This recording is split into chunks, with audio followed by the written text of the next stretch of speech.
Hello everyone. So after getting too much messages, ma'am, how to edit this application form of the AppCat? So this is very easy and very simple.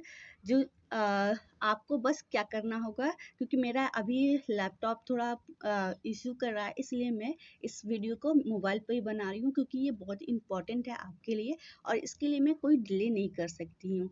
इसलिए मैंने ये video आपके लिए बना रही हूँ। और देखिए, मैंने इस वीडियो में अपनी लॉगिन करने के लिए जो आपके फॉर्म है उसको लॉगिन करने के लिए मैंने मोबाइल का यूज़ किया है। यहाँ पर बस आप एक काम कीजिएगा, आप जो लिंक मैंने प्रोवाइड किया आप डिस्क्रिप्शन में क्लिक करके वहाँ पहुँच जाइएगा और प्लस एक बटन हाईलाइट कर लीजिएगा, डेस्कटॉप साइट। ठीक है ना, ये ऑप्शन केवल क्रोम ब्राउज़र में ही आता है, तो आप क्रोम ब्राउज़र से ही अपना एफकेट फॉर्म जो है एप्लीकेशन फॉर्म उससे लॉगिन कीजिएगा। एफकेट लॉगिन जो भी करना है आपको क्रोम से ही कीजिएगा। तो यहाँ से ये क्या हो जाएगा, डेस्कटॉप साइट अगर आप हाईलाइट कर देते हैं तो बिल्कुल डेस्कटॉप के जैसा ही प्रीव्यू आपको मोबाइल पर मिल जाता है। ठीक है ना, अब हम क्या करेंगे कि इजीली हम अपने जो रजिस्टर ईमेल आईडी है और पासवर्ड है उससे हम लॉगिन करते हैं। So, hello learner, after the login, we get this form. Okay, this page we have to seen over the our screen. अब अपनी स्क्रीन में आपको ये फॉर्म दिखाई देगा जिसमें 3 ऑप्शन होते हैं। पहला तो आपका एक एफकैट के लिए होता है, दूसरा आपका एनसीसी फ्लाइंग ब्रांच के लिए होता है और तीसरा आपका मेट्रोलॉजिकल ब्रांच के लिए होता है। बेसिकली जो मेट्रोलॉजिकल ब्रांच होता है वो पोस्ट ग्रेजुएशन स्टूडेंट्स के लिए होता है, कैंडिडेट्स के लिए होता है। और हमारा जो मेन मोटो है क्या है कि हमें कैसे एफकैट का फॉर्म एडिट करते हैं। ओके, तो हम क्या करेंगे, सबसे पहले हम जाते हैं हमारा सेकंड ऑप्शन, जो कि हमारा पहला तो इंस्ट्रक्शंस है जिसमें हमें इंस्ट्रक्शंस मिलता है। ठीक है ना, और दूसरा ऑप्शन हमारा होता है फिल एप्लीकेशन फॉर्म। ठीक है ना, इस बटन पे हम क्या करते हैं, क्लिक करते हैं। जब क्लिक करते हैं तो हमें एक ये फॉर्म मिलता है। ठीक है ना, जिसमें हमारा पर्सनल डिटेल्स होते हैं सभी, और पर्सनल डिटेल्स में भी हम लोग सभी चीज़ें क्या कर सकते हैं, एडिट नहीं कर सकते हैं।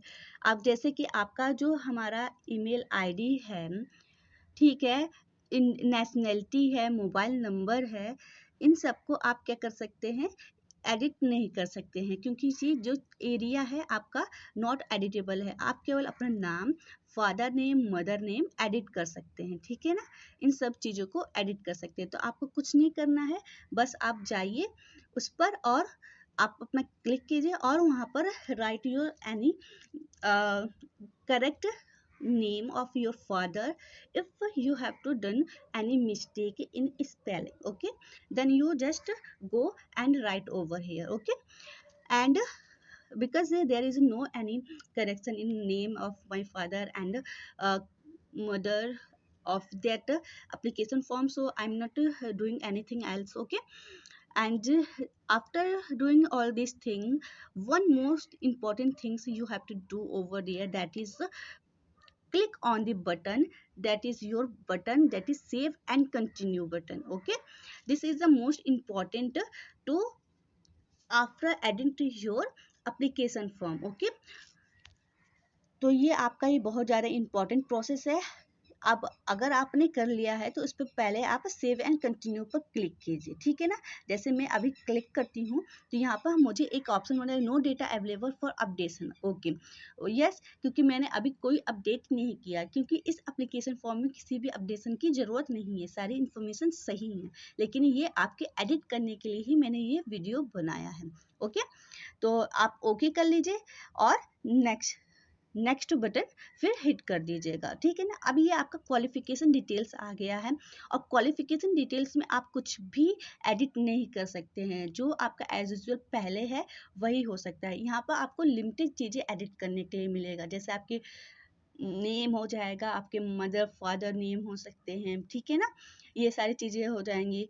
ओके, तो आप यहाँ पर जस्ट नेक्स्ट पर क्लिक करके आप नेक्स्ट फॉर्म पर आ जाते हैं। अब हम यहाँ पर एक और चीज़ एडिट कर सकते हैं, जैसे आपका सिलेक्शन कोर्स प्रेफरेंस, इसे भी आप एडिट कर सकते हैं। ठीक है ना, अब जो चीज़ इस फॉर्म में है, हाईलाइटेड फॉर्म में जो ग्रे फॉर्म में आ रहा है, उसे आप एडिट नहीं कर सकते हैं, लेकिन आप जैसे जो हाईलाइटेड नहीं, जैसे ये देखिए सेलेक्ट कोर्स प्रेफरेंस, ये आप चेंज कर सकते हैं। ये आपका EKT जो है कोर्स है, इसे भी आप चेंज कर सकते हैं। अदर्स डिटेल यस नो है, इसे भी आप चेंज कर सकते हैं, ठीक है ना।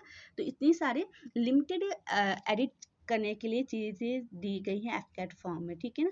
जैसे कि अगर हम क्लिक करते हैं एडिट, मतलब कि आपको अगर इलेक्ट्रॉनिक ब्रांच के हैं या फिर कंप्यूटर साइंस के ब्रांच के हैं, तो कुछ बच्चे क्या करते हैं जो इलेक्ट्रॉनिक ब्रांच होते हैं वो कंप्यूटर साइंस ही चूज़ करते हैं, क्योंकि वो भी सही है, क्योंकि यहाँ पर ऑप्शन दोनों ही हाईलाइट हो जाते हैं। अगर आप कंप्यूटर साइंस के स्टूडेंट हैं तो आप इलेक्ट्रॉनिक्स का भी और दे सकते हैं EKT, और कंप्यूटर साइंस का भी दे सकते हैं, आपके पास दोनों ऑप्शन होते हैं, ठीक है ना। और ऐसे ही CSIT स्टूडेंट्स के पास भी होता है। तो अगर आप प्रेफरेंस चेंज करना चाहते हैं तो इसके अकॉर्डिंग चेंज कर सकते हैं। जो EKT का पेपर होता है उसमें ज़्यादा मॉडिफिकेशन नहीं होते, क्वेश्चन स्लाइटली 10 या 5 क्वेश्चन ऐसे होते हैं जो ब्रांच वाइज डिफर करते हैं, अदरवाइज सब कुछ बिल्कुल सेम होता है, ठीक है ना। अब इतना करने के बाद से आप क्या कर सकते हैं, यहाँ पर क्लिक कीजिए save and continue. Do you want to save your changes. अब यहाँ पर आपके दो चीज़ ऑप्शन आ रही हैं, do you want to save your changes, क्या आप अपना चेंजेस सेव करना चाहते हैं तो ओके कीजिए, अगर नहीं करना चाहते तो कैंसिल कर दीजिए, ओके। तो उस हिसाब से हमने कर दिया।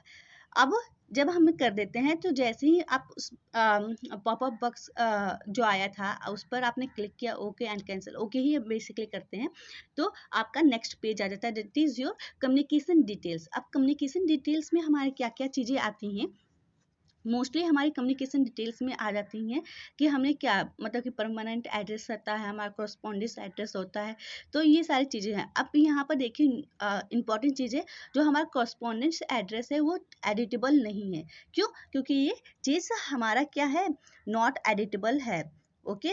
हमारा परमानेंट एड्रेस में ही अगर हमने कोई गलती की है तो उसे एडिट कर सकते हैं, ये भी एक अच्छा ऑप्शन है, क्योंकि कॉरस्पॉन्डेंट एड्रेस जो होता है वो हमेशा चेंज होता रहता है, इसमें कोई प्रॉब्लम नहीं। लेकिन परमानेंट एड्रेस ही हमेरा सही होना चाहिए, या फिर किसी भी स्टूडेंट का बिल्कुल करेक्ट होना चाहिए। तो इसके अकॉर्डिंग अपना एड्रेस को सही कीजिए, एडिट कीजिए, और फिर उस पर क्लिक कर दीजिए कौन सा button, that is your save and continue button. After press your save and continue button, communication details successfully submitted, you just press OK and move on next page, that is your photograph and signature, that is form, okay. तो यहाँ पर अगर आपके कोई photograph से पहले जो लगाया था वो बहुत ज़्यादा ओल्ड है, ब्लर आ रहा है, तो क्या कीजिए आप अपना नया फोटो एडिट कर लीजिए। इंस्ट्रक्शंस आप देख लीजिएगा कि फोटो कैसे अपलोड करते हैं, इसका क्या मतलब कि साइज होनी चाहिए, क्या चीज़ें होनी चाहिए, ठीक है ना।